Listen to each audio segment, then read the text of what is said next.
Welcome to my YouTube channel. कल मैंने आपको नंबर ऑफ़ लॉन्गिट्यूड और नंबर ऑफ़ लैटिट्यूड के बारे में बताया था।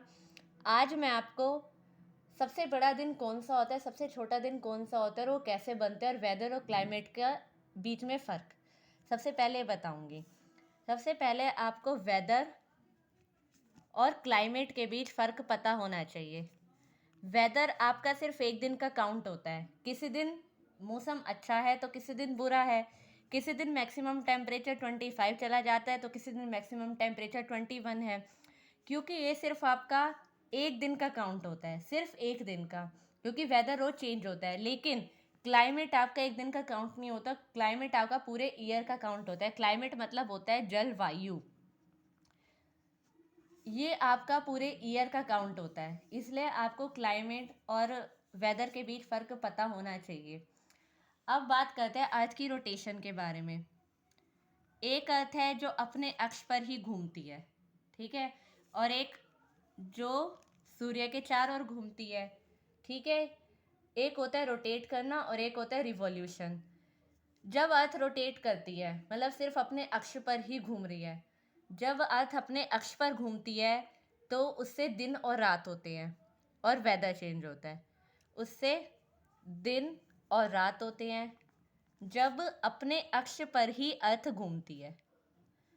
और जब सूरज के चारों ओर घूमती है, जब सूरज के चारों ओर घूमती है तो ये 365 दिन और 4 घंटे, 4 नहीं 6 घंटे में एक चक्कर पूरा करती है। तभी 6 घंटे, 6 घंटे 4 साल में पूरा एक दिन बन जाते हैं, तभी लीप वर्ष आता है, ठीक है। तो 365 दिन और 6 घंटे में पृथ्वी अपना एक चक्कर पूरा करती है, ठीक है।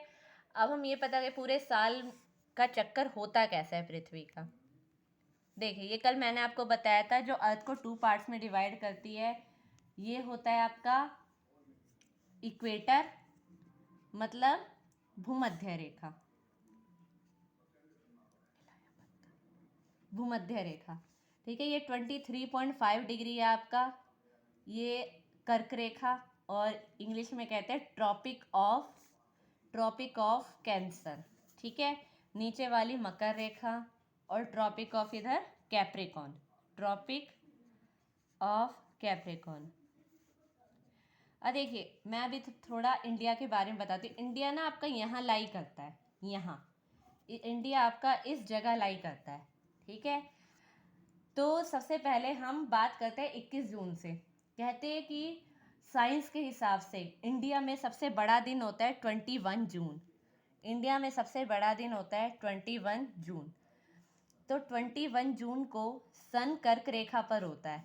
अब सूरज है, कर्क रेखा पर है, और इंडिया भी इसके आसपास ही है, इसलिए सूरज और इंडिया के बीच का डिस्टेंस बहुत ज़्यादा कम है, इसलिए दिन सबसे बड़ा होता है 21 जून को।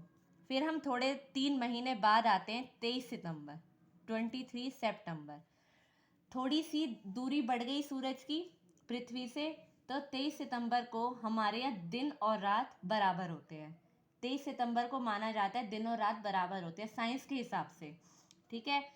उसके बाद हम थोड़ा नीचे आते हैं 3 महीने बाद, 22 दिसंबर को। 22 दिसंबर को हमारे यहाँ सबसे छोटा दिन होता है, क्योंकि सूरज पहले इधर निकलेगा, फिर इधर दिखाई देगा, फिर इधर दिखाई देगा, फिर डूबेगा भी जल्दी यहाँ पे, फिर यहाँ पे डूबेगा, यहाँ पे डूबेगा। तो सूरज का जो डिस्टेंस है वो अर्थ के साथ बढ़ गया है, इसलिए दिन सबसे छोटा होता है और रात सबसे बड़ी होती है। कहते हैं 14-15 घंटे की इस दिन रात होती है, अंधेरा बहुत जल्दी हो जाता है और सुबह भी अंधेरा जल्दी खत्म होता है। अब दिसंबर के 3 महीने बाद आता है मार्च, 21 मार्च। 21 मार्च को अगेन दिन और रात बराबर होता है। 23 सितंबर और 21 मार्च को दोबारा दिन और रात बराबर होते हैं। अब 21 मार्च के बाद फिर यहाँ पर सूरज जाता है 21 जून को, ठीक है। तो जो सन है ना, वो सिर्फ अगर आप नॉर्थ पोल की बात करोगे तो कर्क रेखा से ऊपर लाई नहीं करता, और अगर साउथ पोल की बात करोगे तो मकर रेखा से नीचे लाई नहीं करता। सिर्फ इसी सूरज जो एक्चुअली सूरज नहीं लाई करता है, अर्थ, सूरज अपनी जगह पर ही है, पर अर्थ इस तरीके से चक्कर काटती है कि सूरज सिर्फ इस एरिया के बीच में आता है, ना इससे ऊपर जाता है ना इससे नीचे जाता है, ठीक है।